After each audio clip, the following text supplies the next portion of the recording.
Un historiador puede prescindir de muchas cosas, pero no puede prescindir del sentido común. Si no estás pasando continuamente la información por el sentido común, la información te va a mentir y te va a traicionar. Tomas la anécdota que me gusta mucho de Solorio, la teoría de el huevo y los dos huevos, y le das otra visión desde otra esquina. Si tú descubres una batalla en la que hay más muertos que heridos, quiere decir que hubo ajusticiamientos. Punto. O sea, es definitivo, ¿sí? Si revisas cualquier conflicto bélico, encontrarás una proporción, dependiendo de la voracidad de las armas que se están usando, de 5-1, 6-1, 3-1, pero como encuentres más muertos y heridos, hubo ajusticiamientos. Y esto te sirve para entender no solo cuando estás estudiando historia militar, sino te sirve para saber qué pasó en Tlatlaya, ¿sí? ¿Sí? No es admisible una versión de una confrontación militar donde hay más muertos que heridos. Hay truco, hay trampa. Y además de un solo lado. Y bueno, ya de un solo lado ya no les quiero contar, ¿no? Uno hace la historia que puede, no la que quiere. Desde ahora líbrense del extraño prejuicio de yo quiero hacer historia así, ¿sí? Pues Chile, no, compañeros, uno hace la historia que puede. Está sujeto a la profundidad de su investigación, al tiempo dedicado, ¿sí? A un fenómeno terrible, que es, hay un momento en la investigación en que el consumo de horas de investigación para los resultados que te ofrece es mínimo, ¿sí? Y empiezas a darte cuenta que estás dedicando horas y horas de trabajo para encontrar 3, 4 cositas, algunas quizá trascendentes.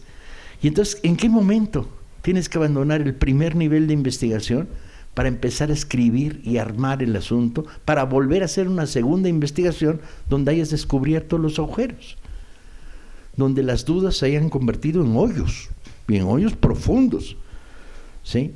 Y esto te plantea a lo largo de todo el proceso de investigación, primer montaje, segunda investigación, primera narración, segunda narración, tercera narración, que un trabajo de historia es ir y volver una y otra vez, y no necesariamente para encontrar lo que quieres, porque a veces no está, sino lo que puedes.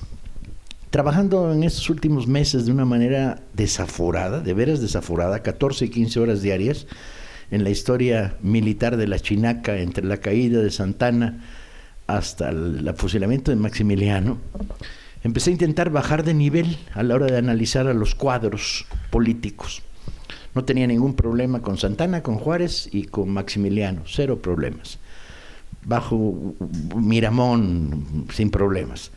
Bajo un nivel y me encuentro 50, 60 figuras claves del lado liberal, 30, 40 figuras claves del lado conservador, 20, 25 figuras claves del lado imperial napoleónico y 7, 8 figuras claves de la zona intermedia, confusa, oscura, del liberalismo que llaman pancista, que es el que se cuadró con el imperio de Maximiliano, ¿no? Y entonces, bueno, logro bajar a un segundo nivel. Esto significa poder definir cosas como lo que decías, sastre, talabartero, y analizar esta especie de composición clasista de esta sociedad en movimiento, ¿no? Y no va mal, ¿no? Y luego de repente puedo descender al tercer nivel, capitanes, sargentos, periodistas de provincia, liberales, pero ya con mucha más dificultad. Nadie sabe nada sobre Montesinos.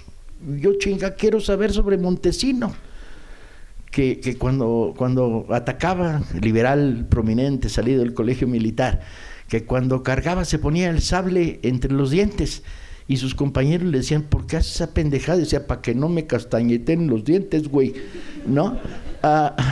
Simpático, y encuentro que escribía poemas de amor cuando estaba en el colegio militar, que se los leía Leandro Valle, y Leandro Valle se los criticaba por chafas, pero ya no puedo bajar más, no encuentro, no encuentro material. Y entonces de repente logro descender en una esquina, veo uno de los estadillos de una de las tropas que acompañan a Zaragoza el 5 de mayo, y veo oficios, y digo, maldita sea, ¿no? Puedo saber qué son. Entonces el segundo de Puebla, de los serranos de Puebla, el segundo batallón, que es el que define la batalla del 5 de mayo con la carga de los disques sacapuastras, que no eran sacapuastras, pues son indígenas todos, ¿sí? Labores del campo, suele decir en el estadillo, o peón, suele decir en el estadillo. Y luego descubro que algunos son peones llevados a la milicia por los dueños liberales de algunas haciendas, que aportan al ejército liberal a 5, 6, 8 peones de mi hacienda, jalan contigo, te los doy, te los llevas. Entonces vas viendo la extraña composición, y luego vas viendo que mientras un ejército es un ejército de voluntarios en lo fundamental, pero ya encontré una excepción que demuestra que no es cierto, el otro ejército es un ejército de leva. Entonces empiezo a buscar en los periódicos a ver si hay alguna pista, alguna huella de cómo es la leva, o sea, cómo metes al ejército a ciudadanos. Bueno, el método es, en la noche aparece la policía y se levanta a todos los pinches huevones en una cantina, entra a una cárcel y agarra a los vagos y se los lleva al cuartel. Ahí, apenas sin entrenamiento, se les encuadra en unidades militares, ¿no? Es un ejército, por lo tanto, de una insolidez enorme. Luego empiezas a ver datos sueltos por aquí y por allá, por ejemplo, batallas en la época de la Reforma, en la cual el ejército derrotado, sea liberal o sea conservador, pierde 300 prisioneros. De un núcleo de 3,000, 300 prisioneros, un chinguísimo. Y cuando esto es recurrente, te das cuenta de que no es casual. Hay un nivel de deserción altísimo, y esto solamente se puede explicar porque son ejércitos muy poco sólidos políticamente, ¿sí? Y sin embargo ves que en el nivel de oficialidad, de capitanes para arriba, no hay deserciones. Hay chaqueteros que de repente se van porque los compraron, pero no muchos, pero no deserciones. ¿No? ¿Chaqueteros se entiende? Chaqueteros es el que se cambia la pinche chaqueta. En México. No el que adora a Onan. No el que adora a Onan, sí. No el que adora a Onan. No el que adora a Onan. Entrar en una reflexión como esta me invita a informarles que el santo patrón del onanismo es San Max Turbin. Tomen nota y récenle a él cuando anden muy solos. Es más, ya de una vez que estamos en este nivel de subinformación y nota de pie de página, pues digamos que el marido de Margaret Thatcher apeló al onanismo en un acto de justicia. Y podríamos seguir durante media hora ahí porque soy un profundo defensor del onanismo. Sin el onanismo no hubiera existido una novela como Robinson Crusoe. Hasta que se tiró a viernes. Pedro, ven qué líos me metes tirando puñaladas por abajo de la mesa. Y además yo, provocación que pasa, felizmente me voy sobre ella. Entonces, no escribes la historia que quieres, escribes la historia que puedes. Y tratas, cuando Pedro dice que bueno, quiero una historia social de lo militar, pues hasta donde te da el alma. Porque además de interacción, el problema es convertir al caudillo en persona, que es uno de los temas claves. O sea, no puedes negar el influjo de un personaje como Hidalgo en la rebelión de las comunidades indígenas del Bajío. Sin Hidalgo, Chile, que hay una rebelión como esa. Están los dragones de la caballería de Allende, están los rancheros armados con escopetas, que no representan ni el 5% del Ejército de Liberación de Hidalgo. Y hay 25,000 indígenas en los que Hidalgo les habló en lengua, déjense de historias. Y sin la figura de este Hidalgo que tiene que explicar qué haces hablando en lengua y cuál es el mensaje, pues cometes los errores más patéticos de la historiografía. Últimamente por ahí andan diciendo, y aparecen historiadores en los periódicos, bueno, historiadores de los que Pedro le gusta masacrar en su trabajo de desmitificación y apaleo de la historia chafa.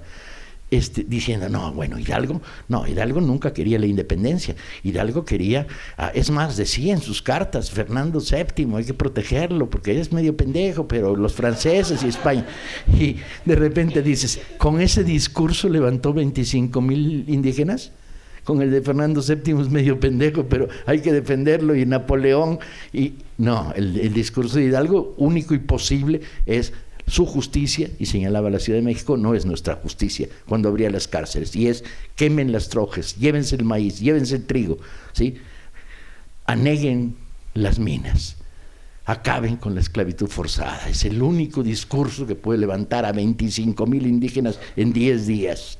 No, bueno, pero bueno, al margen de, hace la historia que puedes, no la que quieres. ¿Y esto qué significa? Una tensión permanente entre el historiador y el texto. Permanente, todos los pinches días, preguntando, no es cierto, lo que acabo de escribir es mentira, esta información está cojeando, hay que profundizarla, esto es de superficie, estoy trabajando en superficie, hay que ir más a fondo. Y esto te plantea uno de los temas más interesantes que se ha producido dentro de la revisión de la historia en términos de construcción de identidad, en la que estamos metidos los que aquí estamos y muchísimos más. ¿Qué es? ¿De qué se trata? De quitarle la historia a los historiadores, a los políticos del PRI, a los secretarios de educación, al libro de texto, a las placas de calles, a las estatuas pinches, y de devolvérsela a la gente, en la medida en la que construye su pasado, el pasado en el que se encuentra referenciado, en el que se identifica, el que proyecta hacia el presente y reproyecta hacia el futuro. ¿De dónde venimos? ¿Quiénes somos? Somos los hijos de la escolta de los 50 negros de Hermenegildo Galeana armados con un machetón de este pelo. Somos los hijos de los compañeros de la brigada de Leandro Valle, los lanceros de la libertad de Jalisco. Somos los herederos voluntariamente asumidos de la División del Norte. Y por eso no podemos cantar cuando cargamos, porque la División del Norte, cuando carga, sobre todo los Dorados en particular, una fuerza estrictamente de caballería, no puede cantar, porque lleva 2 colts, no 1. Y esto significa que si traes 2 colts en la mano y la rienda en la boca, ¿cómo chingados vas a cantar? ¿Sí? Por más que algunos historiadores insistan en que cantaban cuando cargaban, estás cabrón. ¿Sí? Cantar con una rienda en la boca. Y yo creo que el gran crítica que hoy podemos hacer a una parte de la historia que se ha hecho en México es: métanse una pinche rienda en la boca a ver qué chingados cantan, pues, ¿no? Y esto te plantea un problema de cómo narrar. Cuando pasé por la Escuela Nacional de Antropología e Historia, entré en un debate que consumió 3 meses de mi vida, que si bien no fue productivo porque lo perdí, sí fue productivo porque me sirvió para entender. Y era, la escuela estaba revisando su programa de historia y tenía 3 cursos de paleografía. 3, que te enseñaban a leer documentos del siglo XVI en adelante, ¿no? Y no había ni un solo curso de narrativa histórica. Entonces, apelando al sentido común, yo decía, pues con mucha pinche paleografía, pero así te va a salir tu tesis, güey. ¿Sí? A mano y con letra de ganchito. O sea, si no sabes contar la historia, estás entrando en una propuesta que está instaurada en el modo académico, que tiene un peso cabrón, que es la de el historiador es un reproductor ampliado, como diría Marx, ¿no? O sea, estudia historia con maestros de historia para luego ser maestro de historia, para dar clases de historia y enseñar a otros alumnos que serán algún día historiadores que darán clases de historia. Y el sentido original de quién es la historia, para qué la queremos, tiene que ver a quién se la contamos. Por lo tanto, a la divulgación. Y si ustedes revisan, no sé cómo estará aquí en la OACM, pero los premios que cada maestro recibe por la publicación de un artículo pinche en una revista que nadie conoce y que nadie lee, etcétera, son infinitamente superiores a un buen escrito de divulgación, aunque en esa revista puede llegar a 13 personas y en la otra puede llegar a 8,000. Y esto no implica, y de repente uno dice, bueno, es que la calidad de la investigación profunda se sobrepone a la narrativa divulgativa. Yo digo, sí, vamos probando. Vamos a ver quién dice qué fácil es hacer narrativa divulgativa. Porque el historiador, sobre todo el que tiende a construir una teoría de investigación parcial, historia política, historia de los alimentos, historia de qué, no puede hacer divulgación fácilmente. La divulgación te obliga a hacer historia horizontal, alimentos, comidas, guerra, política, diplomacia, bla, bla, bla. Te obliga a un tipo de información muy superior y mucho más complementaria. Y además porque contar bien no es fácil. Contar bien es muy difícil. ¿Y significa qué? Significa simplemente una cosa, y con esto termino. Significa que hay que traer a la historia las artes narrativas y no olvidar que la historia es, además de una... iba a usar científico y luego me muelo la lengua. De una disciplina rigurosa, es un arte narrativo. O sea, estudiar historia para contar la historia. Es contar, es un arte narrativo. Un arte narrativo que tiene el hándicap cabrón, que detrás de la narración hay una investigación rígida, profunda, sólida, repleta de búsqueda de contradicciones, cuestionadora de las fuentes. Y eso es lo que lo hace divertido. Ser historiador o intentar ser historiador hoy en México es apasionante, porque tenemos un pueblo que está urgido de recuperar su historia pasada para reproyectarla al presente, para reproyectarla al futuro.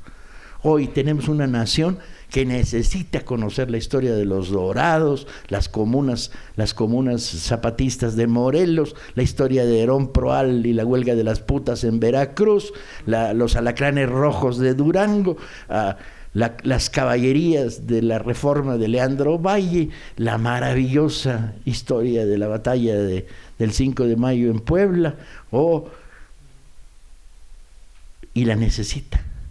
La necesita para desmentir que todos los mexicanos somos culeros, la necesita para desmentir que todos los mexicanos somos corruptos. 14 años de gobiernos juaristas y republicanos liberales entre el 54 y el 55 y el 67, ni un solo acto de corrupción a nivel de los cuadros del poder, ni uno solo. Y bueno, mira que ahí se veían las cuentas de Palacio Nacional con piojo, con lupas. Y una historia que le permite a la gente crear esa relación con el pasado que tiene una profunda razón de ser, que es cuando te levantas todos los días y asesinan muchachos en Ayotzinapa y el Fondo Monetario Internacional te rechinga la vida y el pendejo de Peña Nieto sale con su batea de babas un día sí, un día no, ¿quién chingados te va a cuidar los sueños? Pues yo les digo mi experiencia, mis sueños me los cuidan los Dorados de Villa y no pasan estos culeros en la noche. Dejen de leer a Gili, no hay que leer a Gili porque Gili es muy inteligente. Sí, pero dejen de hacerle caso textualmente a Gili, lo que Gili escribió desde la cárcel hace 45 años, sin documentos. El libro se publicó el año que yo nací, o sea, por eso sé exactamente cuántos años, ¿no? Sí, lean a Gili porque es muy inteligente, pero dejen de hacerle caso textualmente a Gili en un libro que escribió sin documentos. La respuesta te la doy en ese libro verde que está ahí, 1915. Olvídate la Ciudad de México. Es que cometemos el error de pensar que las cosas son como hoy. Cuando pensamos en Estados Unidos en aquella época, pensamos en la gran potencia del mundo unipolar. No, era un pinche paisito que era la octava marina de guerra del mundo. La octava. Que tenía un ejército de línea de 25,000 hombres. Si entraba a la División del Norte en Texas, los despedorraba. ¿Sí? No era lo que es hoy. Igual la Ciudad de México, el 4% de la población nacional y el 3% de la economía nacional. No es lo que es hoy la Ciudad de México. No tiene importancia. El plan estratégico de Villa y la razón por la cual hay que salirse, te lo cuento en ese libro.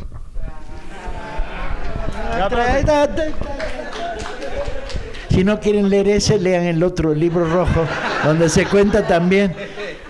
Y sobre todo lean el capítulo que cuenta la conversación de Xochimilco, donde tanto Villa como Zapata explicitan sus motivos por los que no quieren. La Ciudad de México es la presidencia, no la quieren. ¿Sí?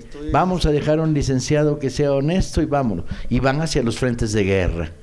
tiene una lógica absoluta el proceso. La Ciudad de México además es una carga económica muy potente y los conflictos de la Ciudad de México no les interesa. El mismo Obregón abandona en cuanto puede la Ciudad de México. No le interesa como centro de poder. Nos encanta reclamarles a Villa y Zapata haber abandonado la Ciudad de México y se nos olvida que Obregón en cuanto la toma también la manda a la chingada, ¿no? O sea, pero en 10 minutos. ¿Por qué no le reclamamos a Obregón lo que le reclamamos a Villa y Zapata? ¿Saben qué? Influidos por la lógica de la guerra de trincheras, que es paralela además en la Primera Guerra Mundial, se piensa la Revolución Mexicana como una guerra de territorios y no como una guerra de ejércitos en movimiento. Si analizas toda la historia de todo el proceso revolucionario, desde los combates maderistas en Juárez, es una guerra de ejércitos en movimiento, que de repente crean zonas claves para sustentar la economía que permite la existencia de los ejércitos en movimiento, pero que el resto del proceso es un proceso que no tiene fronteras, que no tiene líneas, sino que se van creando en la medida en que estos ejércitos en movimiento se van confrontando. Bueno, Obregón porque me vale madre, ¿no? Lo que podría hacer Obregón, me interesa a mí Zapata porque... Pero estás haciendo trampa, porque lo que interesa a ti de Villa y Zapata es el problema del poder. ¿Quieren o no quieren la silla? Esa es la pregunta. Pues entonces dilo. ¿Quieren la silla? Y la respuesta es no, no quieren la silla. Entre otras cosas porque esa pinche silla no es la silla, como está demostrado. Carranza se robó el sillón presidencial, se lo llevó en el tren a Veracruz. Esa es una pinche silla de Lerdo de Tejada que estaba de decoración en un pinche patio, y que se toman la foto de la silla, que es el elemento simbólico clave que luego se construirá en México, el poder, la silla presidencial, ¿no? Se la toman porque van pasando y un fotógrafo dice foto, foto, foto, y se sientan ahí. No, ninguno de los dos tiene querencia presidencial. Es más, tienen antiquerencia presidencial. Villa trae en la cabeza la idea de derrotar al carrancismo e irse a construir su pinche proyecto loquísimo de las comunidades militares militares agrarias. Lo que yo planteaba, y Pedro coincidimos, como el comunismo de guerra bujarineano, ¿no? Zapata la trae más clara que la agua. Quiere regresar a Morelos a construir lo que no ha podido todavía o apenas está empezando a construir, que es la articulación campesino-industrial del mundo del azúcar, ¿no? Las comunidades y la propiedad de la tierra en un nivel superior con los ingenios.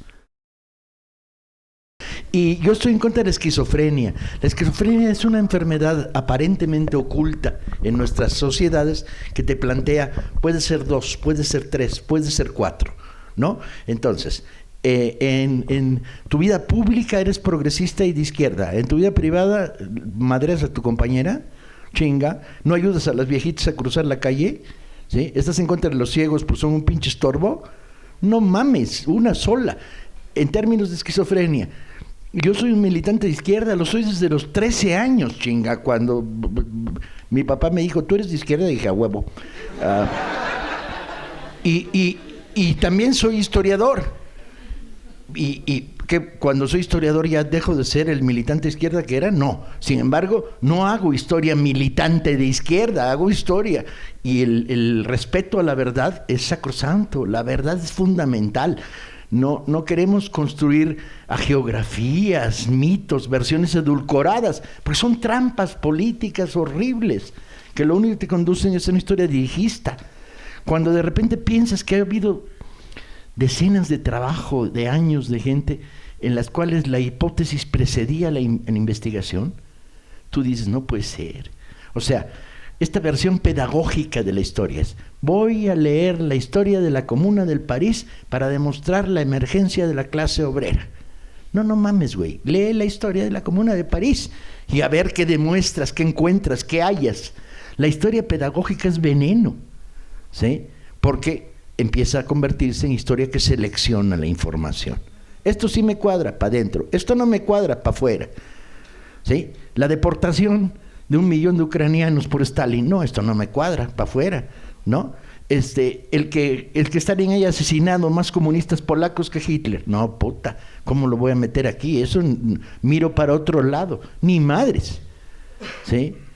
Esta historia que selecciona la información en función a un proyecto político predeterminado, pues es una historia de traidores y de tramposos. Igual, no es reaccionaria, pero es peor, o igual de chafa. En ese sentido, ¿qué queremos?